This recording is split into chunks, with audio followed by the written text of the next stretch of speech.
예배는 부활절을 맞이해서 좀 다른 세팅으로 한번 해보려고 준비해봤습니다. 좀 어색할 수도 있고 안 해본 거 하다 보면 그럴 수도 있겠지만 우리가 한번 이 시간에 처음 믿음의 사람들이 예배를 드리고 모임을 했던 그 경험, 그 기억을 한번 되살리는 그런 예배가 되면 좋겠습니다. 다 같이 기도하실 텐데요. 저희 핸드아웃 나눠드린 거 보시면 기도문이 있죠. 부활절 기도문이 있습니다. 다 같이 한 목소리로 기도하도록 하겠습니다. 다들 보이시죠? 저만 안 보이죠? 네, 다 같이 기도하겠습니다. 죽음을 이기시고 다시 살아나신 주님, 부활절을 맞이하며 예수님의 부활하심의 의미를 생각해 봅니다.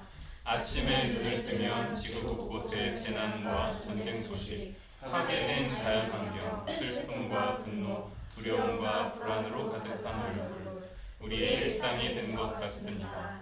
익숙하지 말아야 할 것들이 익숙해지는 우리의 마음 주님 앞에 내려놓습니다. 이 부활의 날 그리스도인이라는 우리의 정체성을 다시금 확인합니다. 우리가 이 참혹한 역사 한복판에서도 주님의 부활하심을 믿고 살아가는 그리스도인임을 다시 확인합니다. 감정이 무뎌지고 세상이 혼란해도 우리가 주님을 믿을 수 있는 이유는 주님께서 보여주신 그 사랑 때문임을 고백합니다. 왜곡과 양극화, 혐오와 폭력이라는 극단의 현실에서도 흔들리지 않는 것은 불가능하다고 여겨지는 위험하고 따뜻한 사랑을 몸소사시고 이 세상에 사랑의 길을 내어주신 주님께서 죽음마저 이기고 부활하셨기 때문입니다. 이 부활의 날 주님 앞에 고백합니다. 주님께서 부활하셨습니다. 주님의 사랑이 세상을 구원하였습니다. 이전에 두려워만 했던 그 길을 다시 용기 내어 걸어가게 하소서. 결국 사랑이 모든 것을 이김을 전하는 우리가 되게 하소서. 예수님의 이름으로 기도합니다. 아멘. 한 번 더 인사하겠습니다. 할렐루야, 부활의 날입니다. 우리 다 같이 큰 목소리로 할까요? 할렐루야, 부활의 날입니다. 해볼까요? 시작. 할렐루야, 부활의 날입니다. 아멘. 이 처음 그리스도인들, 예수님의 부활을 직접 경험했던 그런 이들이 있었을 겁니다. 우리는 2000년 후에를 살고 있어서 부활이라고 하는 직접적인 경험을 하지 못했겠지만 처음에 예수 그리스도의 이름으로 모였던 이 그리스도인들은 이 예수님의 부활 경험이 정말로 큰 기억이고 힘이었던 것 같아요. 그 부활의 경험 때문에 숱한 박해와 고난 속에도 예수님을 붙잡을 수 있었던 것이겠죠. 무엇던 것과도 비교할 수 없는 놀라운 경험이었을 테니까. 복음서를 읽어보니까 사실 조금씩 하지만 분명하게 예수님께서 자신에게 일어난 일들을 제자들에게 또 다른 사람들에게 얘기했던 그런 모습이 나옵니다. 그 부활 사건은 매우 놀라운 사건이지만 예수님의 마음, 그 예수님의 목소리에 귀를 기울였다면, 그것을 마음에 새겼다면 사실은 이 놀라움은 예수님이기에 당연한 일이었을 것입니다. 예수님께서 말씀하신 그것이 이루어진 거니까요. 안식 후 첫날에 예수님이 시신이 안치되어 있던 무덤을 찾은 여자들이 무덤을 막았던 돌이 굴려진 것을 보았습니다. 그리고 안에 들어가 보니 예수님의 시신이 없었죠.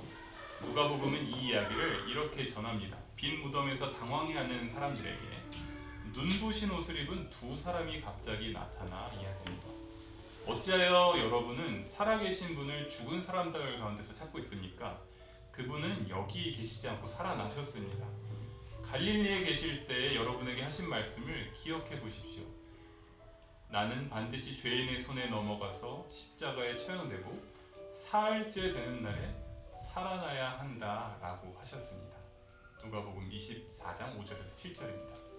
그리고 이야기는 다시 전환이 돼서 엠마오라고 하는 곳을 향해 걸어가는 두 명의 제자의 모습이 나옵니다. 거기에서 부활하신 예수님을 만나는 장면이 나오죠.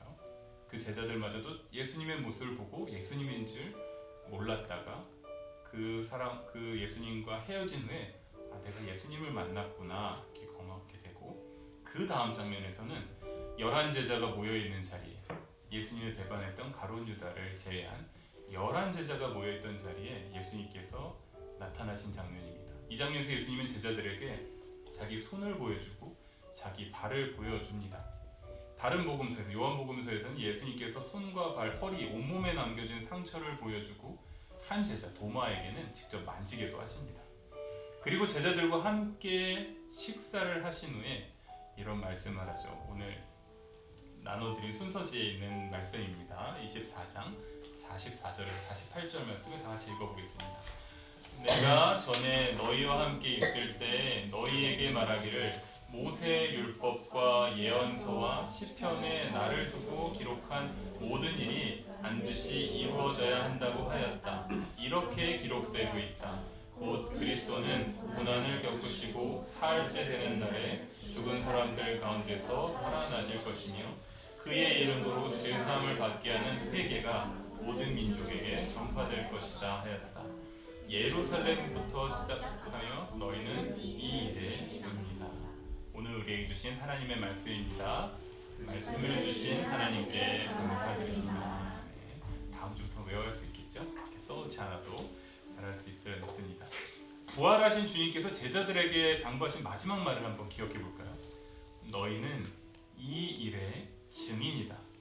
이 일이라고 하는 것은 죽음을 이기시고 부활하신 그 예수님의 그 부활하심의 증인이다 라는 당부를 주신 것입니다. 오늘 우리는 어떻게 이 말씀을 듣고 삶으로 살아야 할까요? 이야기를 다시 요한복음으로 넘어가 보면 요한복음에서 예수님은 잡히시기 전에 제자들에게 자신이 당할 고난을 이야기하며 이렇게 당부를 합니다. 내 계명을 받아서 지키는 사람은 나를 사랑하는 사람이요 나를 사랑하는 사람은 내 아버지의 사랑을 받을 것이다. 그리고 나도 그 사람을 사랑하여 그에게 나를 드러낼 것이다. 요한복음 14장 21절입니다. 고난당하시기 전에, 잡히시기 전에, 죽음으로 나아가시기 전에 예수님께서 당부하신 것은 내 계명을 지키는 사람이 나를 사랑하는 사람이라고 하는 거죠. 여기서 말하는 계명이란 서로 사랑하여라는 말씀입니다. 너무나 당연한 말이지만 이걸 새 계명으로 주신 것이죠. 예수님을 따른 이들 가운데 서로 사랑하지 못하는 모습이 너무나 많았을 것입니다. 그러니까 굳이 너무 익숙한 그 계명에 새 계명이라고 하는 말을 썼을 거예요. 예수님의 제자들 또 그리스도인들이 삶으로 보여줘야 될 것, 증인된 삶의 목적은 예수님께서 우리를 사랑하신 것 같이 우리도 서로 사랑하라는 것입니다. 세상을 이처럼 사랑하사 자신을 독생자를 내어주신 하나님의 사랑을 이제 우리 사랑으로 확장해서 살아가는 것, 부활하신 예수님께서 당부하신 가장 중요하고 최종적인 말씀은 바로 사랑인 것입니다. 우리가 부활절을 지키면서 또다시 기억할 것은 바로 우리가 이 사랑에 증인된 삶을 살 때야 비로소 하나님을 맛보고 만지고 듣고 숨을 쉬는 것, 하나님의 뜻, 그 길을 따라 살아가는 그 위대한 그 즐거움을 우리가 살게 되는 것입니다. 오늘 우리가 부활절을 맞아서 주님의 부활을 보고 듣고 믿는 우리들에게 증인이 되라 하신 그 예수님의 말씀, 그 당부를 생각해 봅니다. 요한을 통해 정해진 이야기에서 예수님은 잡히시기 전 제자들을 모아 함께 식사를 나눕니다. 사랑의 식사를 나누시죠. 이때 제자들이 경험한 이 예수님의 이야기를 기억해 봅니다. 애찬식에 있는 교동문입니다.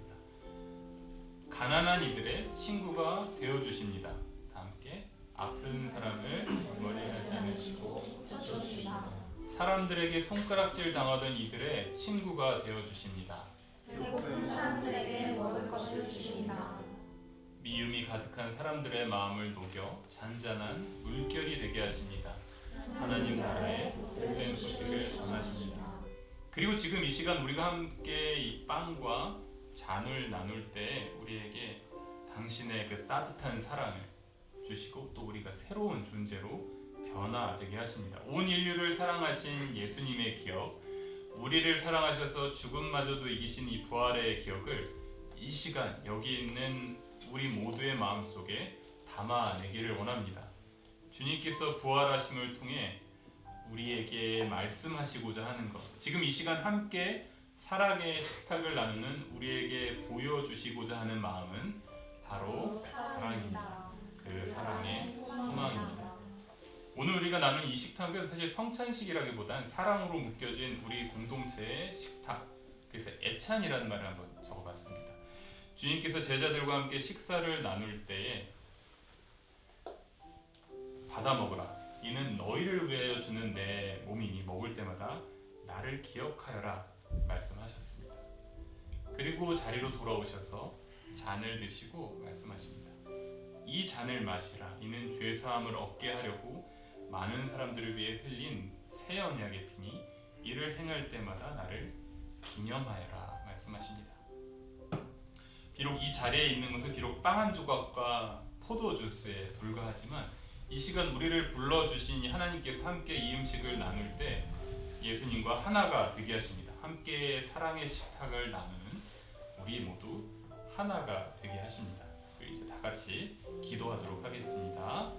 거룩하신 주님, 주님의 성령이 이 시간 우리와 함께 하셔서 함께 빵과 잔을 나누는 우리를 하나가 되게 해주소서. 함께 먹고 마시고 사랑으로 위험을 이기는 행복과 가득한 세상을 생명과 사랑이 넘치는 세상으로 변화시키게 해주소서. 예수님의 이름으로 기도합니다. 아멘. 자, 이제 제가 빵이 들어있는 접시와 잔을 이쪽 방향으로 넘겨드릴게요. 주님의 몸이 또 주님의 피라는 말로 빵을 잔에 찍어서 먹고 옆으로 돌리시도록 하겠습니다. 잔과 빵이 움직이는 동안에 먼저 먹으신 분들은 기도하는 마음으로, 서로를 위해 기도하는 마음으로 이렇게 묵상하고 계시겠습니다. 내게 주신 주님의 몸, 나를 위해 흘리신 주님의 피를 아멘하며 먹고 마시기 바랍니다. 내가 지금 잡고 있는 이 빵과 주스가 아니라 주님께서 이 시간 함께 하심에 주님의 몸과 주님의 피가 된 줄로 믿습니다. 주님의 몸과 피를 함께 나눈다는 것은 우리가 주님과 한 몸, 하나의 영혼, 하나의 존재가 된다는 것을 뜻하겠죠. 그리고 그것을 같이 나누는 우리 모두가 사실은 하나의 몸, 하나의 마음이 된다는 것을 뜻하는 것입니다. 이 시간 부활하신 주님께서 우리에게 당부하신 이 일의 증인이 되리라고 하는 그 말씀을 기억하면서 주님께서 성별하여 주신 이 빵과 떡을 함께 나누며 우리가 주님 말씀대로 서로를 사랑하겠다고 하는 다짐을 하면 좋을 것 같습니다.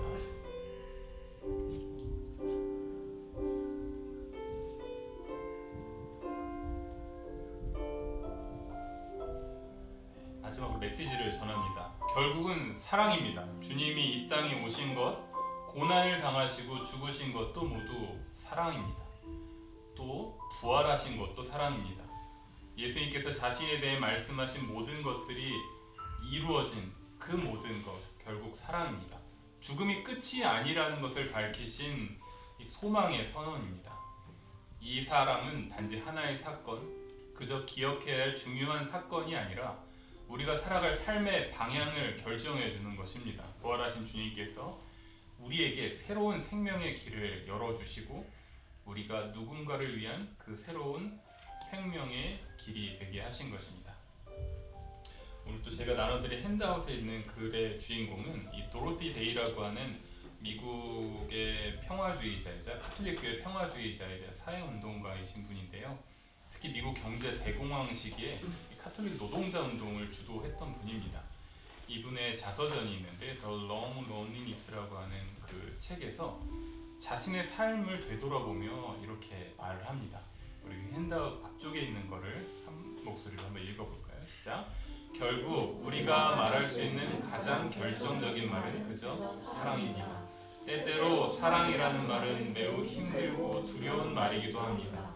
우리가 그렇게 사랑을 믿어온 그 믿음이 때론 우리를 불구덩이로 이끌기도 하기 때문입니다.